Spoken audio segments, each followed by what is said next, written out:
best of me, best of me. Sick, trying to get her the best of me. What up, man? It's your boy K Cirrus, and we back with another Cirrus Situations. And guess what? It's a Music Monday.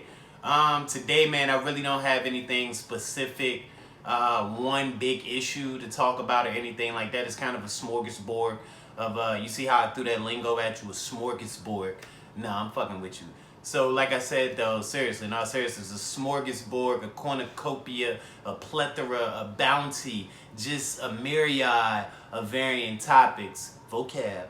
But basically, everything from, Corday, not YBN, but just Corday, to Travis Scott, to Drake, and then we'll roll it all the way back around to my favorite female rap artist of all time and why. Fuck it, man. I'll just start in the middle. Let's start with Laugh Now, Cry Later. Another Drake classic. It's a fucking vibe. It's a bop.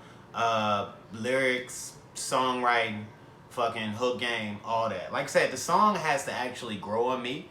But it has that patented Drake sound, so that's why I'm certain that it will. Like, Drake has a formula, and I'm not saying he shouldn't vary off that, because that's what the greats do. They try to give you a little something different, show you their versatility or whatnot, but Drake has a formula, and when he sticks to that formula, he can't lose. Chef's kiss. Laugh Now, Cry Later is definitely that. On Dirk's verse, probably one of his best verses of all time, and what perfectly timed. On a Drake track where it's going to get so much exposure, his fan base just went, because he just tapped into a certain amount or a certain group of people that weren't checking for him before. And if you don't believe me, you're not paying attention, or you just don't know what you're talking about. Bruh said, I bring Drake to the hood and surround him with Drakes. Even though I got a case, I'ma do what it takes. Hot bar. The whole song was a couple of different things. First of all, it was one big shot at 6ix9ine, appropriate. And then to be honest with you, I think it was one big shot at Kanye. Like, while y'all at home going crazy. I didn't say it, Drake did. The Nike store flex, Nike, Adidas, all that shit. Yeah, man. One big Drake flex and one big Drake shot at Kanye, and like said, a shot at 6ix9ine as well. But again, man, it's super dope. In the visual, wow. Like, not saved, but he took the budget on effects and all that other extra shit. You know what I mean? Effects and scenery and treatment and the piles of fake money they be throwing around. He took all that and just invested into appearances. But again, that's formulaic for Drake. Like, that's how he go about it. Put the influencers in the video who are going to help promote the video. That face value, you can't pay for that, except he did. But, he got the relationships with those people where it wasn't a thing to get them in the visual either. So, that situation. But again, knocked that one out the park. But yeah, Laugh Now, Cry Later, long line of Drake hits. Next in the long line of Drake hits. Can't wait for the album. Of course, it's about to be nuts. Now we all anticipate waiting on the album, right? But he did what he intended to do. And that was the LeBron James suit. Look it up. LeBron James suit from the draft night. Look it up. Anyway, okay. So next we got Travis Scott and his music. Travis Scott is a producer first. So he makes all of the sounds.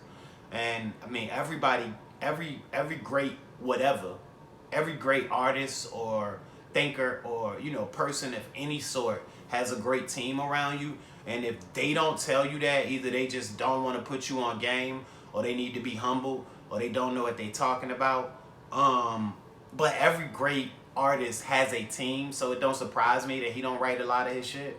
As I said in a post of mine a couple of days ago, you would be surprised at how many of your favorite artists, entertainers, comedians, public speakers, whatever, don't write their own shit. Like, they have a team of writers and other people that makes that shit happen. It's just through them as the vessel and the mouthpiece that work or whatever was written comes to life and becomes what it is. That just is what it is.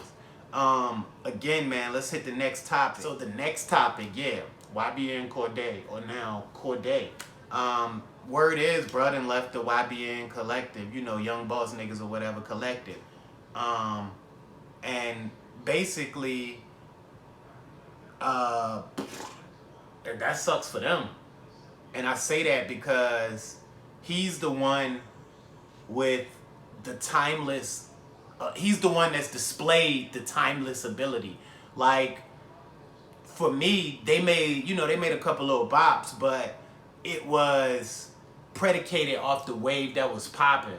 Like, you know what I'm saying? Take K hit joint. I can't even think of the name of the joint right now. It escapes me, my bad.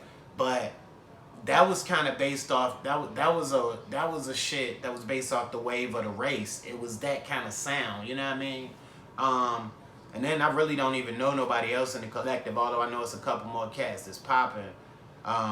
Ain't really my, you know what I'm saying, ain't really my thing, so I really didn't dig into that. But, like I said, I have dug into YBN Cordae, and his pen is lethal. Like, his pen is timeless, and it can stand the test of time. So, even though I'm not saying nothing about him as an artist and how it affects, you know, them as a collective, and not that they can't come up or still eat, but I'm just looking at it from a logical, transactional cause and effect standpoint.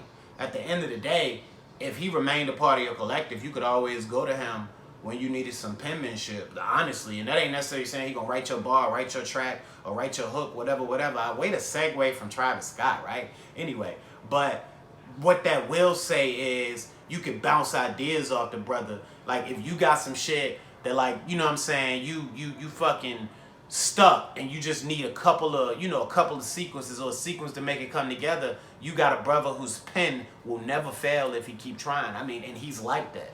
So I think that's interesting and something to keep an eye on as far as, like, you know, how far they go or what their trajectory is, or if that's the end of it. I mean, I guess they say they disbanded it. That's what the word is too. They disbanded the whole YBN. But again, just keep an eye on that little situation, because that's something interesting as a part of the culture. Lastly, man, I saw this post from Carlos Miller on Twitter, and he was just asking, who's your favorite female artist of all time? And I had to think about the question, and for me, the answer really was three-pronged. And when I say that, I mean 3 different artists, but for 3 different reasons. Like, when I think about the stories, how compelling they were, like, which stories made me feel it, I could see it, like, I was there. It was almost like I was watching a movie, but I was just listening to the lyricists give me the story. That would be Eve. Like, what you think of when you hear this bar? I don't even know you and I hate you. Like, what? Like, she put you in the middle of Love is Blind. Like, if you listen to Love is Blind right now, you see all of that shit. And that's just one example. Secondly, man, Missy Elliott. When it comes to style, creativity, from the visuals, the songwriting, the content, the subject of the songs, the way she approached her music and delivered her music, like, she's my favorite from that perspective, if you know what I mean. Like, Drake is an awesome lyricist, and Drake is a hook master, but Drake's ability to put a song together separates him from anybody for me. And that's what I feel Missy is. Like, Missy, like, you might not be like, okay, and for some people she is, but lyrically you might not be, Missy ain't top for you. Or even storytelling, you might not be, Missy ain't top for you. But if you just ask a motherfucker who's a dope artist, and if you had to write a hit, who would you go in the stew with? Missy is one of those people. And wordplay wise, you know, just straight make me be like, damn, you know what I'm saying? On some shit like, damn, did the nigga just say that? That's Nicki. I mean, hands down, you gotta give it to her. And coming from that Young Money school, that Young Money collective, that's what you expect from, you know, that type of artist. So I just felt like that was interesting, man. Again, it's your boy K Cirrus. It's a Music Monday, Cirrus Situations. Like, share, repost, tell a friend to tell a friend, everybody, tell somebody. But again, man, check me out on YouTube, K Perry Cirrus. Also, you can find me on TikTok at K Perry Cirrus. My Instagram, I am K Cirrus. And on Twitter at K Said What. You can read me at allyoucanheat.com, thelandryhat.com, champagneandshade.com.